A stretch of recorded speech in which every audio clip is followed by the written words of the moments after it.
할렐루야. 반갑습니다. 자, 오늘 날씨가 어제는 비가 많이 와가지고 흐렸는데 오늘은 또 날씨가 맑은 날씨. 감사합니다. 자, 오늘 말씀을 통하여서 하나님께서 우리에게 분별 또는 분별력이라는 제목을 가지고 어떻게 생각하고 행동하는 것이 바른 분별력인가를 하나님 우리에게 깨닫기를 원하십니다. 자, 분별이 뭔가? 분별이라는 것은 다양한 뜻이 있지만 일단 우리가 성경적으로 말한 분별이 뭔가 우리 한번 같이 읽어볼까요? 하나님 말씀에 기초하여 말과 행동과 자세와 어떤 상황을 바르고 지혜롭게 판단하는 것. 할렐루야. 주보에도 기록되어 있지만 이게 우리가 분별이라고 말할 수가 있습니다. 물론 우리가 국어 사전적인 의미와 성경에서 말하는 의미는 좀 다를 수가 있는데요, 국어 사전이 이렇게 기록되어 있어요. 세상 물정에 대한 바른 생각이나 판단. 저 의미가 우리에게 그대로 적용될 수도 있지만 우리는 저기에다가 한 가지 더, 저러한 세상 물정에 대한 바른 판단과 그런 생각, 그 기준이 뭐냐는 얘기죠. 그 기준. 여러분, 단지 세상 물정에 대한 바른 생각이나 판단은 지역마다, 나라마다, 사람마다 다 다를 수가 있어요. 내 생각에는 이렇게, 내 생각이 이렇게. 그러나 성경이라는 것은 진리이기 때문에 어느 나라 어떤 곳에 어느 시대에도 변함이 없는 것이죠.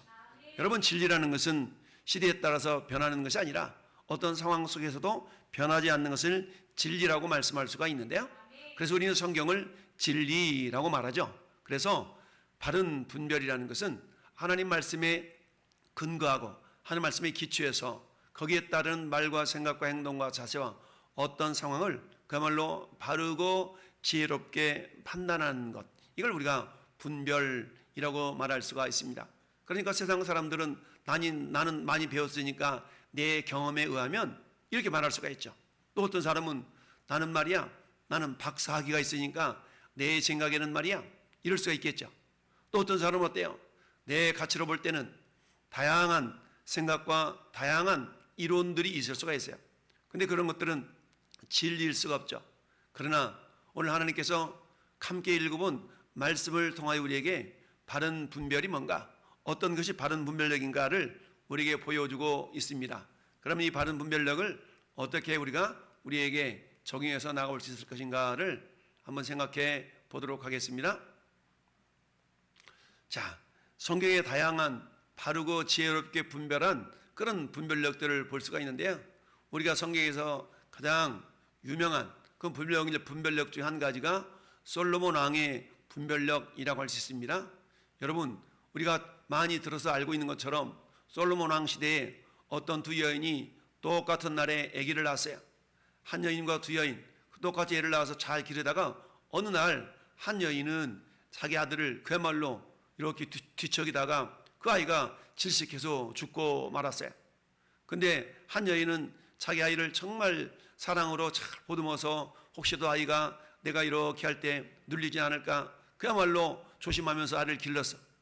그런데 자기 아들을 눌러서 죽이게 한 그 여인이 지극정성으로 기른 그 아이를 몰래 훔쳐다가 이제 이게 내 아이요 라고 주장하기 시작했습니다.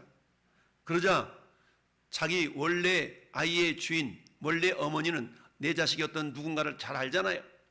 오늘날 같으면 유전자 검식을 통해서 이 사람이 당신 아들이요 라고 검사할 수 있지만 저 시대는 그런 게 없었어요.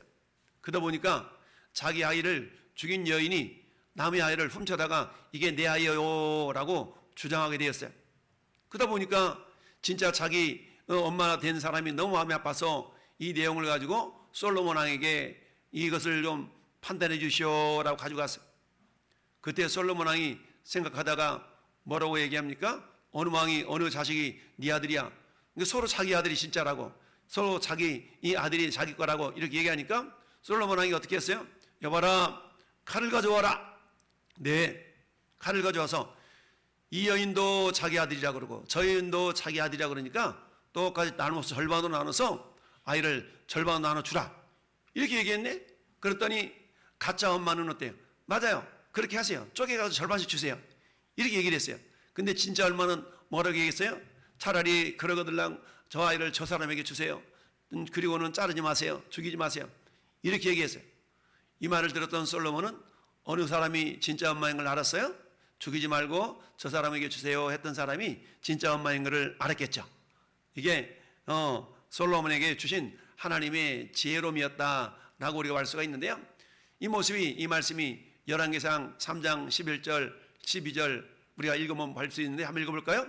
이에 하나님이 그에게 이르되 내가 이것을 구하는구나. 자기를 위하여 장수하기를 구하지도 아니하고 부도 구하지도 아니하며 자기 원수의 생명을 멸하기도 구하지 아니하고 오직 송사를 듣고 분별하는 지혜를 구하였으니 내가 네 말대로 하여 내가 지혜롭고 총명한 마음을 내게 주노니 내 앞에서도 너와 같은 자가 없을 거니와 내 뒤에도 너와 같은 자가 일어남이 없으리라. 솔로몬이 꿈을 꿨는데 하나님 꿈속에 나타나서 저런 복을 주셨어요. 하나님께서 솔로몬이 너 내가 너한테 뭐 해줄까? 이랬을 때에 보통 사람들은 하나님이 나타났다. 이번이 기회다. 돈도 많이 주시고요. 금덩어리도 주시고요. 아마 이랬을 수도 있을 거예요. 근데 솔로몬은 그런 걸 구하지 않고 뭘 구했어요? 지혜를 구했다. 지혜를 구했어. 그리고 듣고 분별할 수 있는 지혜를 주세요. 그랬더니 어때요? 두 여인이 와서 말할 때 하나님께서는 솔로몬에게 주셨던 그 지혜로 말미암아서 어때요? 잘 분별할 수 있는 그런 어떤 지혜로움을 갖게 되었습니다. 하나님은 이처럼 솔로몬에게 그 지혜를 주셔서 그야말로 어떤 여인의 말이 정말 옳은 말인가라는 것을 제대로 분별할 수가 있게 되었어요. 자, 뿐만 아니라 또 어떤 사람이 있어요? 요셉이 있을 수가 있죠. 요셉은 형들의 모함으로 어떻게 됐습니까? 저 이집트 땅으로 종으로 노예로 팔려갔어요. 근데 성경 뭐라 말씀하냐면 요셉이 어디를 가든지 하나님이 함께 하심으로 형통한 자가 되었다라고 그랬어요. 요셉이 종으로 팔려간 지 13년 만에 애굽의 총리가 되었는데 그때 애굽 즉 이집트 땅의 왕이 바로 왕이었는데 바로 왕이 꿈을 꿨는데 도저히 해석할 수도 없고 이해할 수도 없는 그런 꿈이었어요. 그래서 그 꿈을 해석할 사람을 막 찾았는데 이 애굽 땅 이집트 땅에는 그 누구도 그 꿈을 해석할 수 없었는데 불현듯 요셉을 찾게 되었어요. 그래서 요셉이 어때요? 그 왕 앞에 딱 나가서 말하는데 왕이시여 이것은 내가 하는 것이 아니라 나와 함께 하시는 하나님께서 우리 왕에게 좋은 결과를 줄 겁니다 라고 하면서 그 꿈을 해석해 주었는데 그야말로 바로 왕이 감탄할 정도로 맞는 그런 해석을 해 주었어요. 그래서 결국 애굽 땅에 많은 사람들이 살아나는 그런 해석을 통하여서 7년 엄청난 흉년을 대비할 수 있는 그런 지혜로움을 하나님이 주셔서 그 흉년을 대비하고 애굽뿐만 아니라 주변의 많은 사람들도 살아나는 그런 복을 받게 되었어요. 자, 이 말씀이 창세기 39장 2절 말씀인데요. 한번 읽어볼까요? 여호와께서 요셉과 함께 하심으로 그가 형통한 자가 되어 그의 주인 애굽 사람의 집에 있으니 바로가 그 신하들에게 이르되 이와 같이 하나님의 영에 감동된 사람을 우리가 어찌 찾을 수 있으려 하고 요셉에게 이르되 하나님이 모든 것을 내게 보이셨으니 너와 같이 명철하고 지혜 있는 자가 없도다 라고 감동을 했습니다. 이처럼 요셉에게 지혜로움이 나타날 수 있었던 것은 왜 그래요?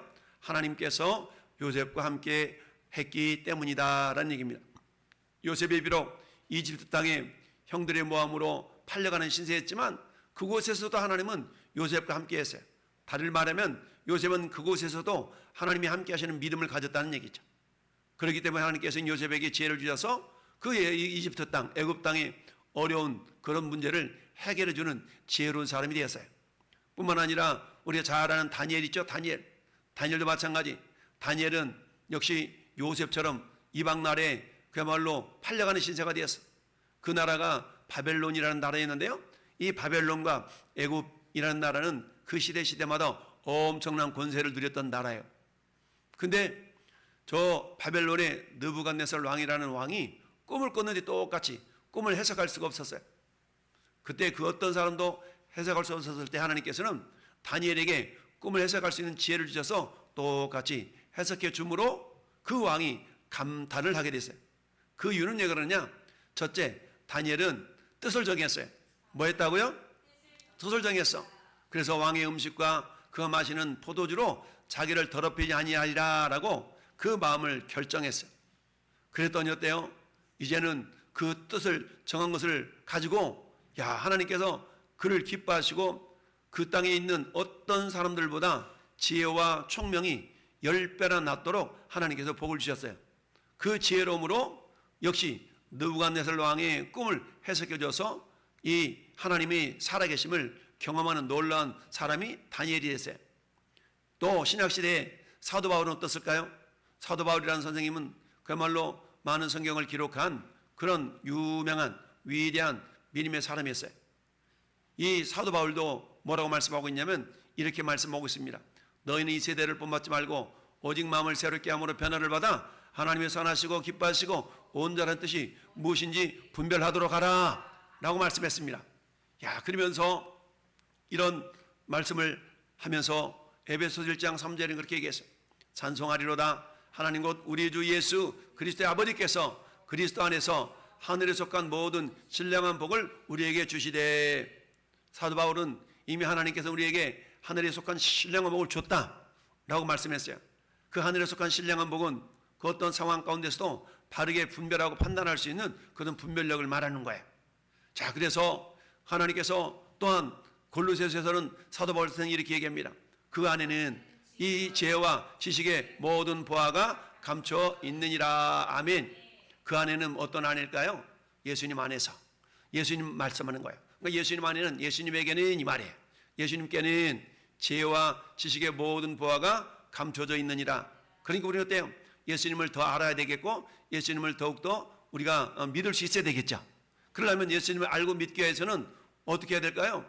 예수님의 말씀인 성경을 우리가 읽고 묵상할 수 있어야 되겠죠.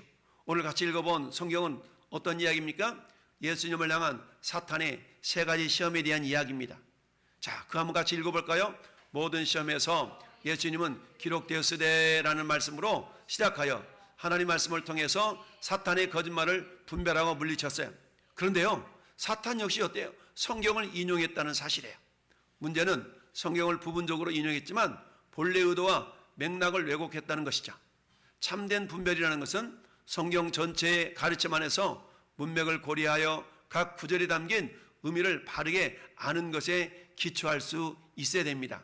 근데 우리가 자주 인용하는 이단 사이비들은 저 하나님의 말씀을 인용하면서도 자기 입맛에 맞는 대로 인용하기 때문에 여기서 말하는 사탄의 내용과 크게 다를 바가 없어요. 따라서 우리는 하나님의 말씀을 알 때 어느 한 부분만 알아서는 안 되고 전체적인 맥락에서 그 의미를 판단할 수 있어야 됩니다. 여러분, 저 그림을 보면 마귀 사탄이 예수님을 시험한 3가지 시험의 내용이 나옵니다. 예수님은 40일 동안 금식하시고 기도하셨어요. 그러니까 얼마나 배가 고팠겠어요. 그래서 마귀 사탄은 처음 시험을 어떤 시험이었어요? 먹는 시험, 돌을 떡으로 만들라는 시험이었어요. 40일간 금식하며 배고픈 예수님께 마귀가 돌을 떡으로 만들어서 배고픔을 해결하라 라고 유혹했어요. 여러분, 왜 이런 시험을 냈을까요? 그것은 예수님의 육체적인 욕구를 만족시키고 하나님이 아닌 마귀의 힘을 먼저 의지하게 만들려는 그런 속셈이었어요. 그러니까 예수님은 돌로 떡을 만들 수 있는 능력이 있으신 분이에요.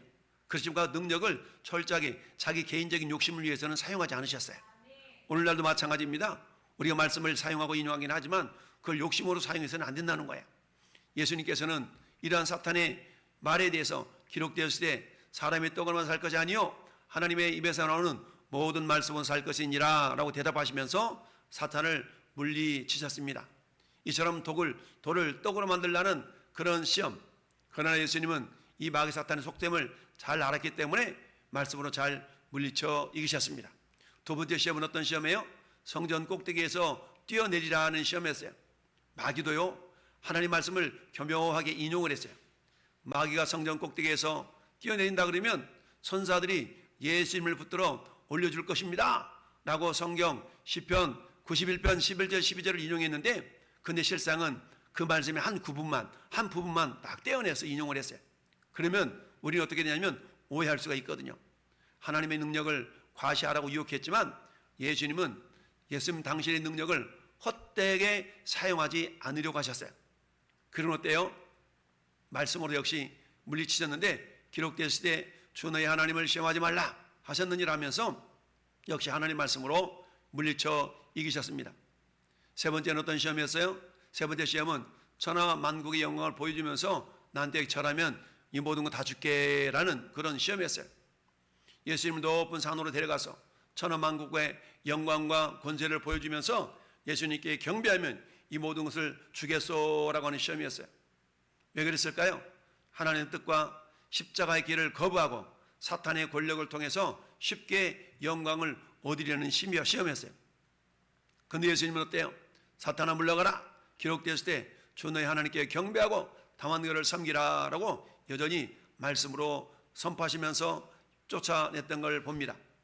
이처럼 하나님은 예수 그리스도를 통해서 마귀 사탄의 시험을 허락하셨지만 예수님은 그 시험을 무엇으로 이겼어요?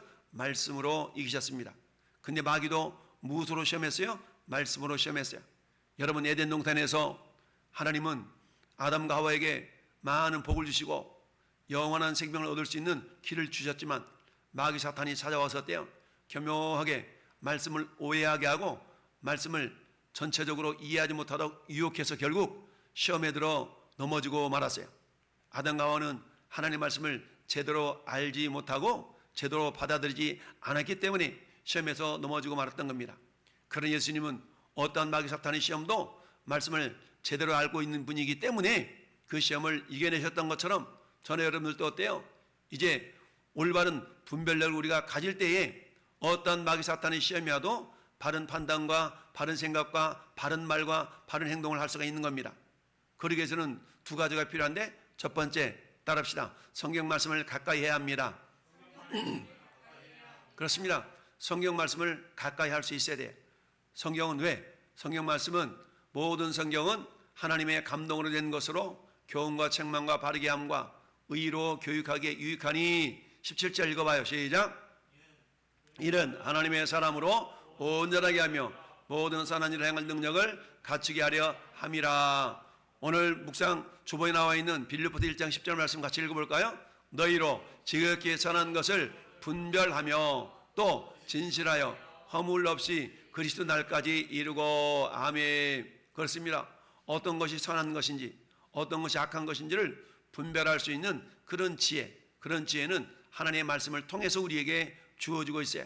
아까도 말씀드렸던 것처럼 골로새서 2장 3절에 예수님 안에는 지혜와 지식의 모든 보화가 감춰져 있어요.